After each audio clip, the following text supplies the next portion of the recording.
Hello guys, welcome to my mini blog. তো আমরা এসেছি আমাদের দাদি বাড়িতে ঈদ করার জন্য। সো আজকে আমি ভাবলাম একটু বের হই, তাই হচ্ছে আমি একটু এমনি গ্রাম দেখতে বের হলাম। তারপর হচ্ছে দেখো আমাদের এখানে লিচুর গাছ লাগিয়েছে। এখানে হচ্ছে কিছুদিন পর লিচু হবে। তো তারপর আমরা হচ্ছে এখন এটা আমার হচ্ছে ছোট ফুপাতো বোন। এখন আমরা বের হব গ্রামে। এখন একটু রেডি হয়ে নিই, চলো। তো আমাদের রেডি হওয়া শেষ হয়ে গেছে, এখন আমরা বের হব।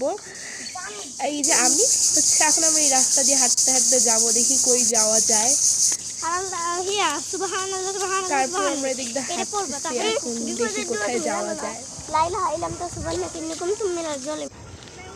আমরা চলে আসছি ড্রেনের পানি অনেক ঠান্ডা গাইস। এখানে পা দিলে একদম পা ঠান্ডা হয়ে যায়, অনেক ঠান্ডা পানি।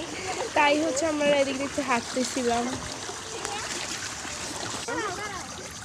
আমরা এখানে একটু বসে পা ভিজাচ্ছিলাম।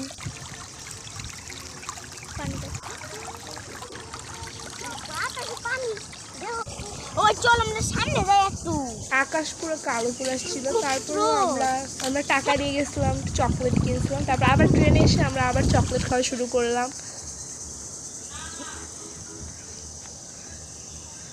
তারপর আমার সাথে যে দুইটা ছিল সেগুলো তো হচ্ছে বাসায় আসতেই চাচ্ছিল না, ট্রেনের পানিতে পা চুবাচ্ছিল।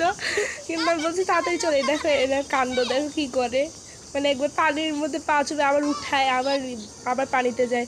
আবার রাস্তা বানাইছে, ড্রেনের উপর দিয়ে হাঁটতেছে। তো তারপরে এই যে আমরা এখন আবার একটু বুঝানোর পর বাড়িতে চলে আসলাম। Bye bye guys.